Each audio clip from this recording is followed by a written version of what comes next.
Welcome everyone to today's video. Today we'll be going over the newest weapon for engineer that was released in the latest update, the Shard Diffractor. So I'll go over what I like and what I don't like about the weapon, the overclocks and the mods, and how I view they can be best used, and my general thoughts about each. So let's get started. The first thing I like about the Shard Diffractor is how the weapon reloads. Instead of using a heat system similar to other energy-based weapons like the EPC or plasma carbine, where you can simply fire the weapon until it overheats, the diffractor's charge capacity, which is essentially its magazine, will pull straight from the total ammo supply after being partially or completely used. Which, while similar to many other weapons' magazine-based ammo system, is unique for a diffractor since its magazine will recharge automatically to full without you needing to do anything. And another nice thing is that it will even recharge when unequipped, so you can fire the entirety of the diffractor's charge, switch to the SMG for example, or any other primary to fire a few rounds, then pull out your company-approved war crime, which at that point now has a full charge ready to be used again. The best part is that you don't even need any mods or perks for this, since it comes straight out of the box like this. On top of this, the diffractor has solid damage in the form of good AoE damage, as well as some good direct damage to exploit weak points with, which combined with its setting bugs on fire when directly hitting them, makes it wonderful against both tough targets like Praetorians and your average swarm fodder like grunts. And being a laser, it has infinite range and no bullet spread, meaning you can easily support your team even if you're on the other side of a massive cavern that usually spawns in refining missions for example, without wasting ammo on various bits of terrain due to bullet spread, as long as you have line of sight. Now there are some problems I have with the weapon as I used it over time, the first one being that it's very ammo hungry, and due to its high rate of fire that's close to the gunner's minigun, but has relatively low max ammo in comparison, means extended use can quickly drain your ammo supply dry, meaning you need to be careful and efficient when using it so you don't waste your valuable ammo supply on not so valuable targets. And while the reload system for this weapon is nice in many circumstances, once it starts recharging its magazine it cannot be used until it's fully charged, which can lead to the weapon not being able to be used for a decent amount of time, even if you use the minimal amount of ammo in a short burst or accidentally stop firing at the wrong time, which combined with it being somewhat cumbersome when firing, makes it not something which can be used effectively when on the move or at close range, especially since you need to directly aim at your targets to do significant damage, unlike the breach cutter or grenade launcher, which have a large enough AoE to allow some leeway in terms of accuracy and still being able to hit and do respectable damage is something. And also don't rely on an automatic charging system, and instead rely on a manual reloading system which you have full control over.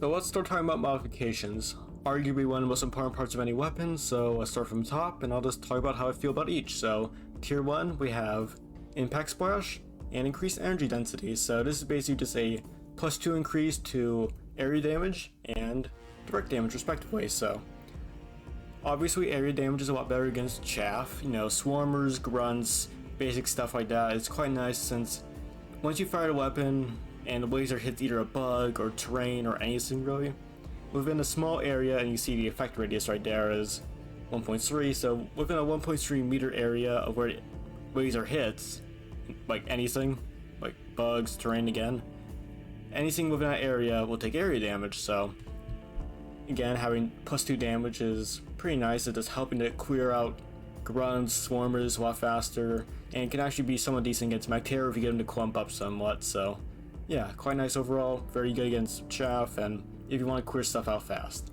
Of course, if you want to deal with Praetorians, bulks, or dreadnoughts, increased energy density with the direct damage increase when you hit them directly with a laser is quite nice, since this, unlike AoE damage, direct damage can actually be affected by weak points, so, and it's quite nice to have more direct damage with weak point stuff, since the more direct damage you put into a weak point, the more you get out of it, so again, it's quite nice. So if you want to just take down Praetorian real fast, or you just want to take down that bulk or dreadnought a little bit faster to help burst down faster for your team, this is definitely a good option, just to clear out tougher enemies for your team. It's quite nice. And of course, larger battery, going from 300 ammo to 400 ammo.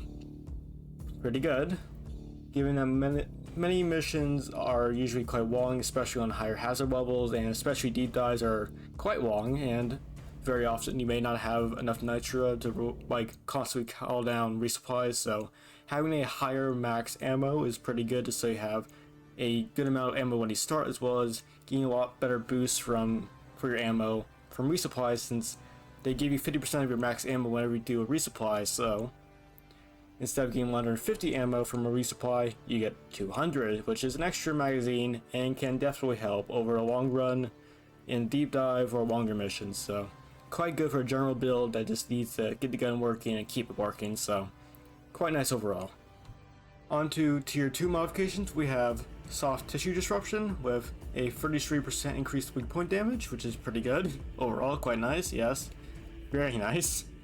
And we have particle spattering, a 0.8 meter increase to effect radius, so also quite nice. So as you can tell, both of these have their own niche they're trying to solve. Like particle spattering is trying to go after an AoE build, while soft tissue disruption is going after a direct damage build that's focusing on weak points. So obviously, I think we can all agree soft tissue disruption isn't going to match that well with impact splash. So, because it's like we go in two different directions at once, and my personal feelings about weapons is, if you're going in one direction, you shouldn't be trying to get everything in one gun, because you have another gun for that. You're a primary in this case.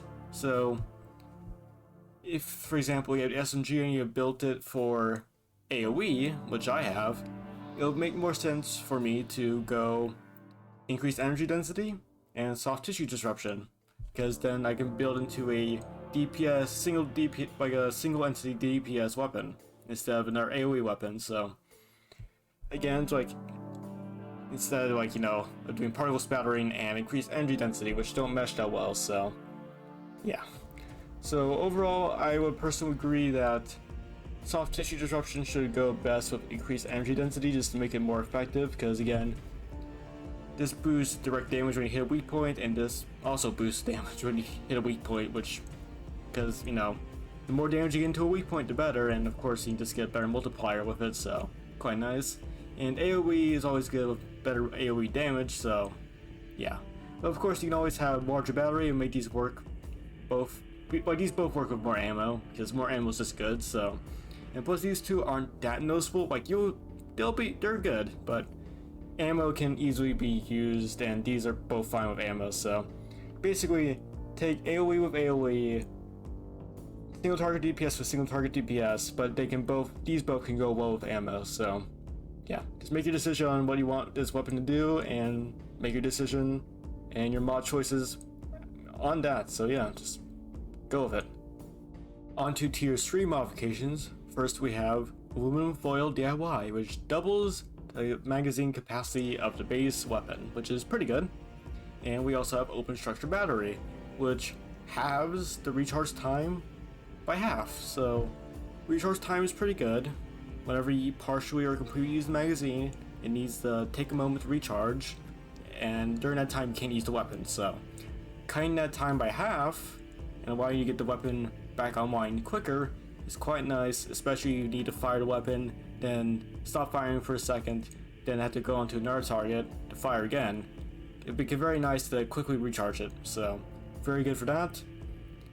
And it's also very nice if you accidentally stop firing in melee and you have a useless weapon until it recharges, so getting it done faster is quite nice. And of course with magazine, if you want to play roleplay as artillery, and just find a hill or find a place and just barrage a beam of death onto like a bunch of grunts a long distance away, and just not care about your magazine, since it's such a massive magazine. You just fire away, not caring whatsoever.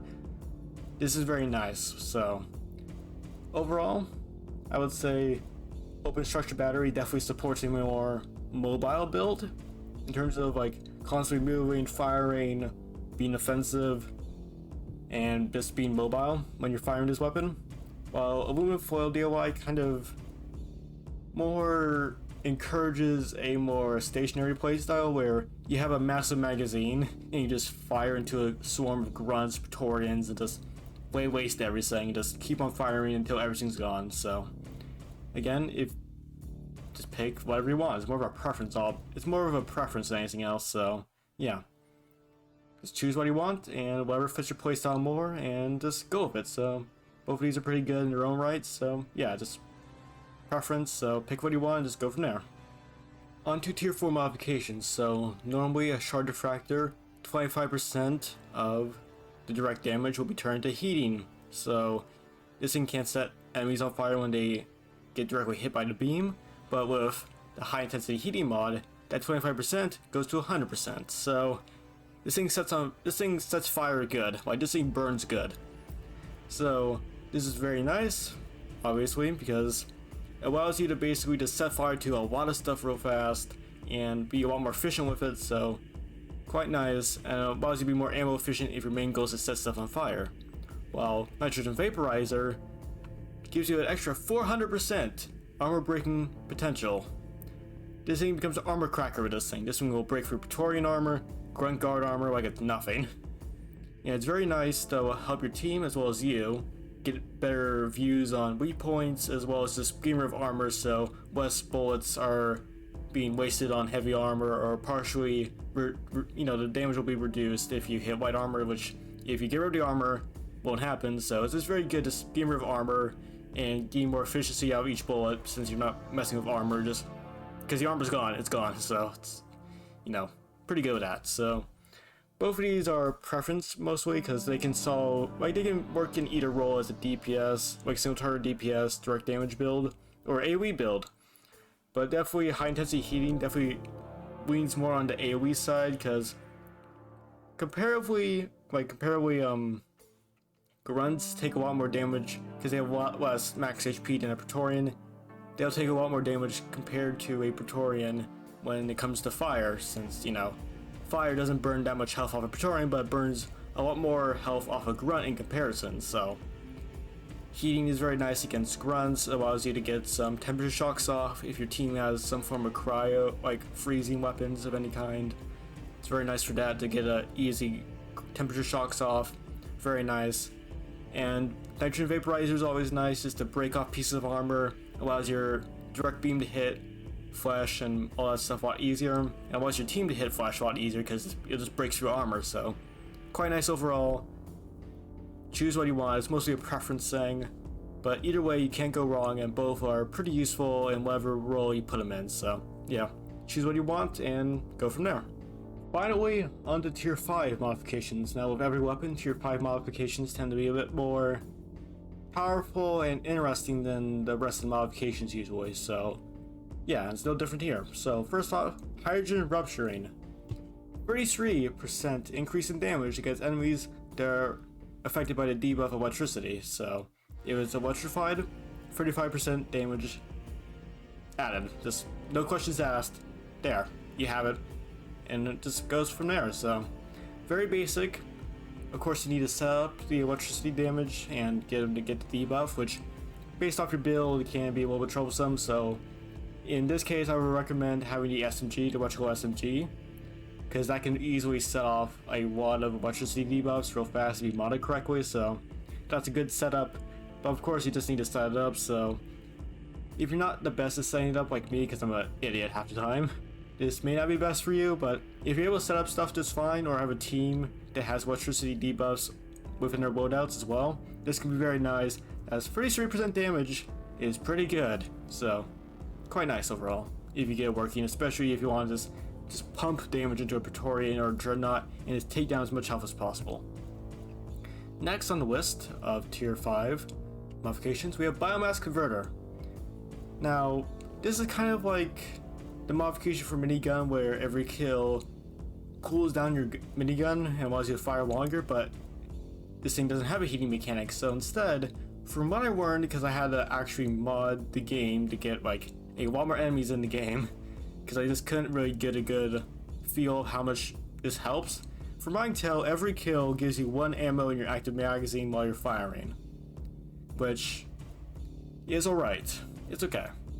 Like 1 extra ammo isn't going to do much, but if you're going to just fire down a hallway and there's a lot of bugs in the way, and you just take them off and down at once, the ammo can help. But of course, even with a modded game, I couldn't tell a difference really. Like, I saw it jumping up occasionally. Like, I looked to get down occasionally, it's like, oh, it's jumping up a little bit. But yeah, it's often not going to do much, and I barely noticed it, even with a modded game, increasing the enemy spawns by a lot. So yeah, but it's decent. Like, it does help. There's no downside to taking it, but Again, you have to consider every modification has to be considered against everything else in this tier, so honestly, there's some problems with it I have, but it definitely has a good potential just to help get your maximum amount of, value out of every shot, because if you kill a bug with a shot, you get the ammo back, so it can be quite nice. And of course, on the Dazzle module. Slow movement on hit by 80%. This is affected by area effect, so anything within the area effect or direct damage gets slowed by 80%. Not bad. This is very nice against pretty much everything. You can basically become a support piece, especially if you really bulk it up with, say, particle spattering, so you can get some pretty good slowdown effects in, so it's very good just to be a support piece overall, and it's really nice just to help support your team, slow down the bugs, and just keep everything under control. So overall, I would say hydrogen rupturing, pardon me, is relatively good, and pretty much best used when you're focusing on a high direct damage build, kind of like this, where you're able to basically just get as much multipliers, as much base damage as possible, and just shred health. That's your main goal. While something like Dazzler module can definitely benefit more from an AoE build, because you're trying to get as many bugs as possible, so might as well try and slow them down so they stay in your AoE longer, so yeah. So overall, I would say that Dazzler module and Hydrogen Rupturing are the two, big ones. Biomass Converter are... It's okay. You may not notice it, but it does help, so overall, I would say these are all pretty good in their own ways. Biomass Converter is a little bit mediocre, but these two definitely can work, so again, just depending on how you want to build your gun, just play how you want to do your playstyle and all that stuff, make your decision and just go from there. So yeah, you can't really go wrong with either of them, any of them really, so yeah, pick what you want and just go from there. Now that we finished the modifications, time to go over the overclocks. So let's start with the only clean overclock for the Shard Diffractor currently, efficiency tweaks, which 50 extra total ammo and 25 extra charge capacity, which is essentially his magazine. So clean overclock, the only clean overclock we got. So if you like the base weapon and the modifications, you don't want to add anything weird or wacky with the overclocks, this is a best option you have for overclock, really, because it doesn't change anything, doesn't cause any weird things to happen, doesn't reduce stats, it's just a general buff and always great. So yeah, if you're happy with the gun and your build with the modifications and the base gun and that's it, this is a great option. And just, yeah, more ammo, charge capacity is always great, so yeah, works for every build if you're just happy with the modifications and the base gun itself and don't want to add anything else to it. Onto the balance overclocks, we have, first off, Volatile Impact Reactor, which reduces your AoE and your charge capacity, which is essentially your magazine, in exchange for your beam when hitting terrain to basically cause magma terrain, essentially, where whenever you hit, it causes a little magma to start coming up a little bit, and any enemy that walks over it gets hurt. You're not hurt by this, similar to Sticky Flames, which is basically what it is. This is basically just Driller's Flamethrower Sticky Flames for this weapon. So if you're a big fan of that, like I am, you'll like this. The charge capacity isn't that bad, it's noticeable along with the effect radius, smaller AoE and all that stuff, but given that you have a lasting impact on the terrain for a moment, it's not bad. It can definitely help with clearing out some swarms, like you shoot a grunt and a little bit of your beam hits the terrain. Now the grunt behind that comes forward in the swarm, runs over the fire, the magma, and it catches on fire, gets some damage in. So it's very nice just helping deal with all grunt swarms, all that stuff. It's not great against Praetorians and tougher stuff really, because the main benefit of it is the damage isn't great. It's good AoE against swarmers and grunts, but against Praetorians, dreadnoughts, etc., tougher stuff, it's not going to do much damage relatively. So yeah, especially it's not going to be useful against Reactor, which flies. So yeah, it has basically any flaws you have with the flamethrower Sticky Flames for Driller, it basically goes along with this overclock. So basically, just imagine just duct taping Sticky Flames onto this weapon, and yeah, all the flaws and benefits that go along with that just go into his weapons. So overall, it's a decent overclock in my opinion. Gets the job done and it works. So yeah, it's definitely an option if you're looking for a an option that kind of reminds you of Sticky Flames if you're a big drawer fan. So yeah, not bad overclock honestly. So it can work if you need. It can work. It can work. Next balance overclock we'll discuss is the feedback loop, which AoE damage and range increases over the duration of the beam as you hold it, but in exchange for 100 less total ammo. So increasing your AoE damage and range over time as you fire is pretty good. It's very nice against grunts, like chaff. Again, like this is basically just an AoE supplement, so it's very good against just, stuff that's AoE is good against. Swarmers, grunts, might carry give them range, and they stay in one place for a while, which is rare, but if it happens, it can be quite nice. But the ammo reduction does hurt a lot, so yeah, like that's a third less ammo for a base Shard Diffractor, which is significant, and yeah, it's pretty noticeable.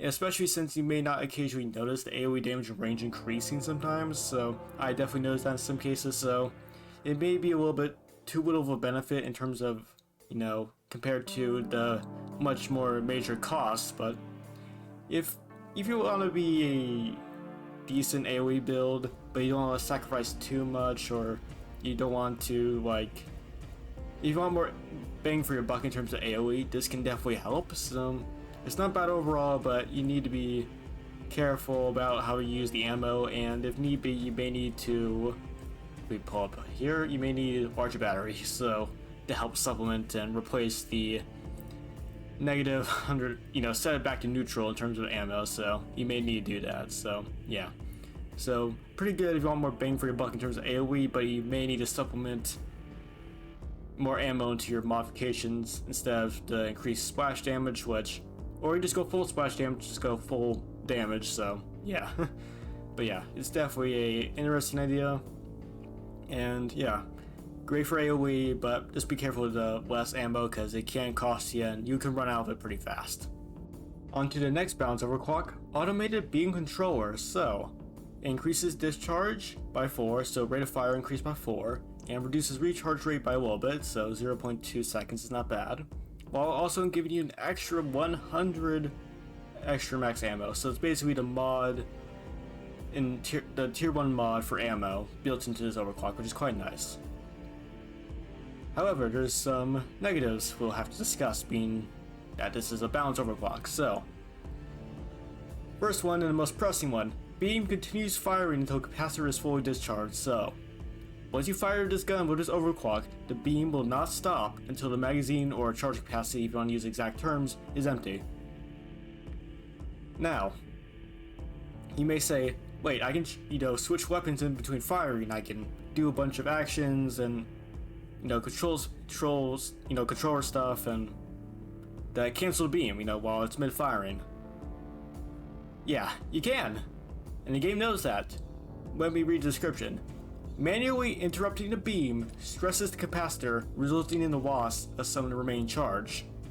Which means, if you cancel the beam while it's firing and it hasn't completely gone rid of all the ammo in the charge capacity, you will lose the rest of it, the rest of the magazine, all the ammo that's left in there, and then some. So, yeah. Just firing for a short burst, then stopping mid magazine essentially. Not a good option. You'll lose a decent amount of ammo that way. However, it also reduces charge capacity by 10, so instead of 50, you got 40. So this actually isn't that bad when you really consider it, since you have less of a magazine, so you won't have to waste as much ammo on possibly one grunt if that's the only thing that shows up and you fire preemptively. So yeah, honestly, it doesn't hurt you that bad, but it is noticeable. And yeah, this has some nasty downsides along with some good, upsides. So again, you have to consider, is this worth it or not? And yeah, just go from there. So it's very nice for a DPS build where you're trying to take down Praetorians, Dreadnoughts, etc. But it definitely has downsides you need to consider, so be wary of that. And yeah, figure out if this is right for you and if this goes for your playstyle, because this does not encourage a mobile playstyle where you fire like the laser for like 2 seconds, cancel it, and then move, fire again for 2 seconds, because that does not happen. You waste ammo that way with this overclock, so yeah. Keep that in mind and figure out if this works for you and go from there. Now we're heading on to the unstable overclocks of this gun. The first one being the Overdrive Booster, which when you fire a beam, you can press the reload button, and when you do so, it boosts the beam, causing a significant amount of DPS increase compared to when you normally fire it. So yeah, it basically just makes you fire a lot more, a lot faster, and just shred stuff. However, it has some negatives. You can't move while boosting, longer recharge after boosting, and the boosted beam continues to fire until capacitor is fully discharged. So this has very much the Gunner's minigun, what a storm overclock feel to it, and arguably arguably this weapon is kind of like MG's version of a minigun. So yeah, it kind of makes sense that these kind of feel similar. So yeah, but you may notice that this is essentially just a bigger version of the automated beam controller, and you'll be right. And I argue it's way better. Now you may ask why. Consider. Automated beam controller affects every beam you fire. Overdrive Booster affects only your boosted beams, which you can turn on or off. Or in this case on. You can do it on your own volition instead of being forced to do it every single time with automated beam controller. So it's like, yeah, and every negative effect that comes with this overclock comes from boosting. And there's no negatives when you fire normally. So if you don't boost, this is essentially having no overclock, essentially, as far as I know of.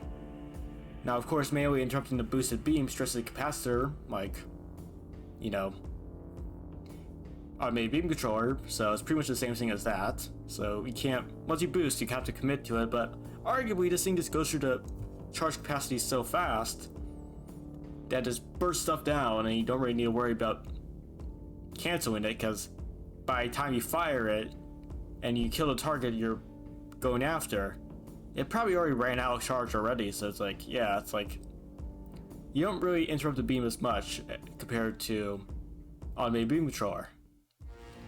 And of course, given that you don't reduce the charge capacity like automated beam controller, you waste more ammo per shot, if you know, or per burst of the laser if you use boosted.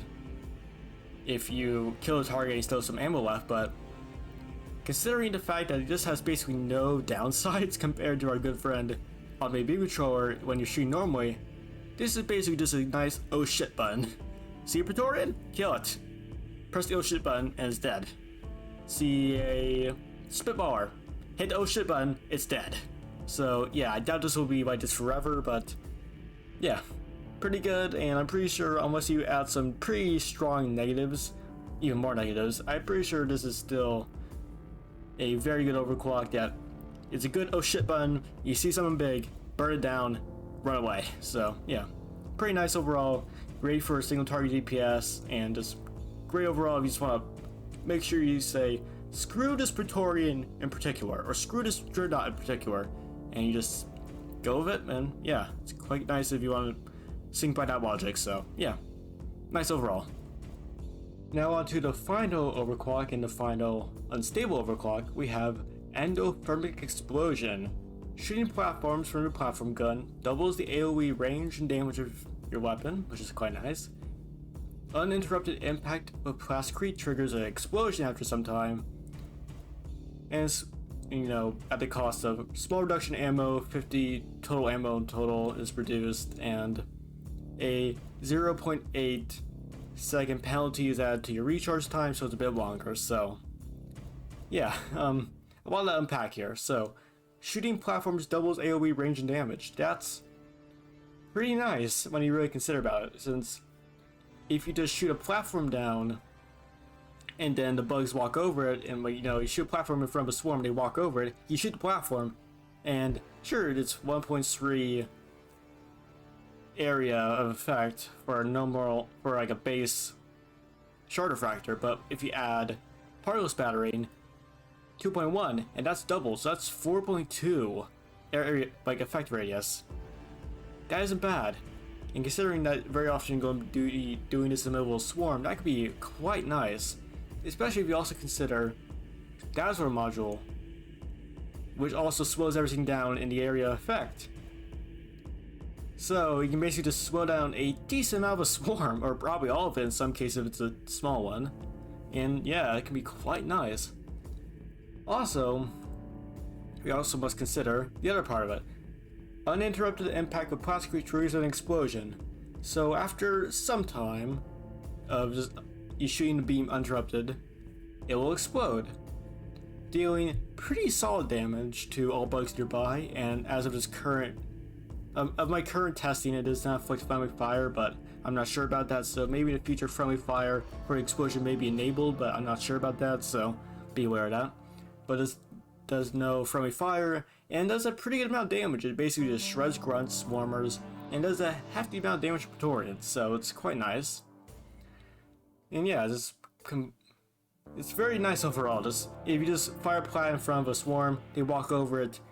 You fire at the plat, you slow them down with Dazzler, and you have Particle Battery, and you can get a pretty good amount of swarm prepped and ready to go to be exploded, so quite nice. However, combined with, the downsides of the total capacity and recharge time, the explosion also gets rid of a portion of the platform, because it's actual explosion, so the platform and a decent amount of terrain around where the explosion is caused, so if you hit on the right side of the platform, that side of the platform will be basically gone, and the terrain around the area will also be gone.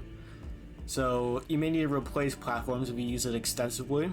So yeah, and you also may need to cover up a few potholes so you and your team don't get trapped in one, and then Dreadnought comes in and kills you instantly because you got trapped in a pothole. So you need to be careful of that. And also, again, obviously it takes some time to prepare for, so you need to shoot a platform out and then focus on that platform for a decent amount of time, which leaves you exposed to getting attacked on the side by grunts, Praetorians, Bacteria, acid spitters, menaces, or anything else. So it's you have to be focusing on a non-enemy essentially to get damage through, reasonable damage through. So it's this is very much a weapon where you kind of have to be safe in a safe area in order to really use this, because you'll be focusing on something that isn't directly an enemy for a decent amount of time. And yeah, you can be easily flanked. I've been flanked multiple times while using this weapon while trying to focus down a platform to get the explosion off, so it can be quite bad in that way. So yeah, it's very, very focused. You have to focus on stuff a lot, and especially it can be quite bad if you accidentally let go, or if your mouse is kind of broken like mine is, where it kind of lets it go at the last second before it explodes, which can waste your entire progress, since you have to put a lot of effort in, and again, you have to focus it down constantly to cause an explosion, and if you interrupt it, it basically resets it to zero. So yeah, it has a lot of positives, also a lot of negatives. So it's a very good AoE build, or it's a very good AoE overclock for AoE build, so it's a good part of that. Allows you to basically double your area effect, which is quite nice. Again, 4.2 effect radius is quite nice, and yeah, it just allows you to cause a lot of damage, deal grunts and swarmers, as well as just chunking off big bits of health from Praetorians and other enemies like that. So overall quite nice, though you need to be careful of it since you can be flanked, since you can't focus on a platform too hard and eventually cause a bunch of potholes which you need to cover up. And yeah, it has some problems, but if you get past that, it can be quite nice at dealing with swarms and just dealing with bugs in large groups. As for my personal builds, my personal AoE build I kind of liked is larger battery, since I don't really prefer area damage over 100 extra ammo. More AoE is always good in an AoE build, who knew? So yeah. Better recharge time allows me to basically shoot more often and less restricted by the rapid punching and recharging mechanic of this gun. Fire is great for temperature shock, as well as just mowing down a couple of grunts of fire, so quite nice, and saving ammo that way and getting a few extra bits of damage in. And Dazzler module, great overall, just to slow down grunts, slow down bigger targets that I can't exactly kill for the rest of the team. just slowing them down is quite nice for the rest of the team and just helps everyone out. So yeah, crowd control is very good in this game. So yeah, efficiency tweaks are good for you want more ammo. Feedback loop is good if you just want to go big AoE. Volatile impact reactor is great if you like sticky flames like me, so it can be very nice in some cases. And Endothermic explosion, which I've actually got pretty decent results from, I actually kind of enjoy a lot more than I originally thought I would. So yeah, all four of those overclocks can work quite fine, and honestly, overclocks can be switched out pretty easily. Again, it's like, if you have a personal playstyle, go for it. I'm not saying you have to play this way.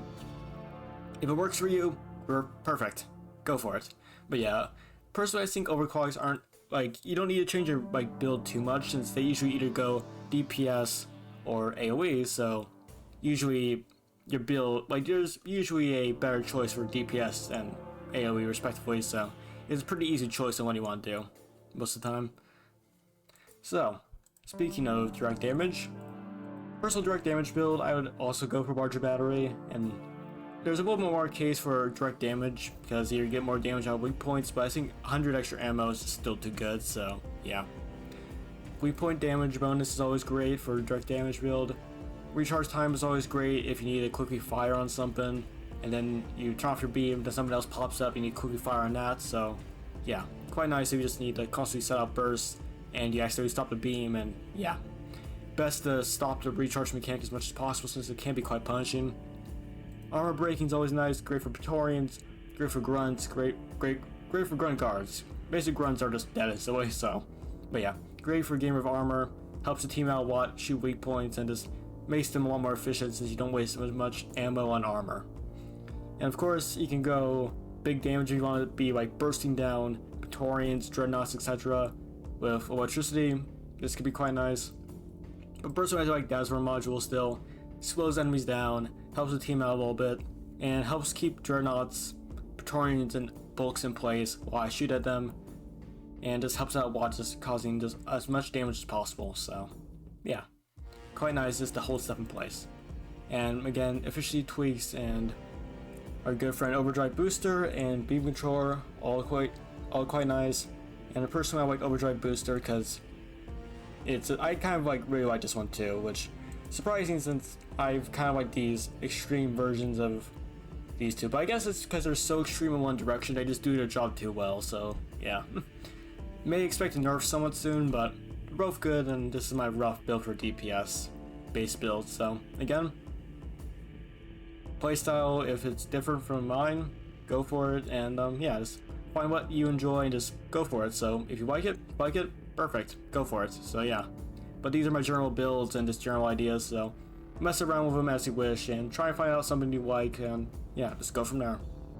But that's my overall thoughts on the Shard Diffractor. So like the weapon, a lot more than I expected, honestly. So yeah, have fun with it as I tested it and all that stuff, and I hope you got some knowledge out of this video, and hopefully a little bit more than my last video, about the one about the Colette wave cooker, which is something that I kind of said, you know, screw it, let's make a video, and I made a video. Isn't the best, but hey, I just want to talk about stuff, so that's kind of what happened. So yeah, because I went from a massive, you know, project about like every enemy in this game, and then you know, because I had trouble with scripts, because I don't like scripts, because I stutter more than my Wi-Fi connection most of the time. I have scripts, and even without them, so I just kind of like gave up after my video editor accidentally deleted half the stuff I made, so it's like, fuck it. So it's like, yeah, all that stuff, so yeah. Then I went on to a video that was more freeform, which had its own problems, but I kind of went for a mix of the both, so hopefully this is a lot more interesting, entertaining, and useful than the previous videos, so yeah. Hope you enjoyed, and again, just hope you gained some information from this, and yeah, I just appreciate y'all stopping by. Yeah. Hope you have a good rest of the day, and yeah, see y'all. Rock and Stone, and yeah, cheers all.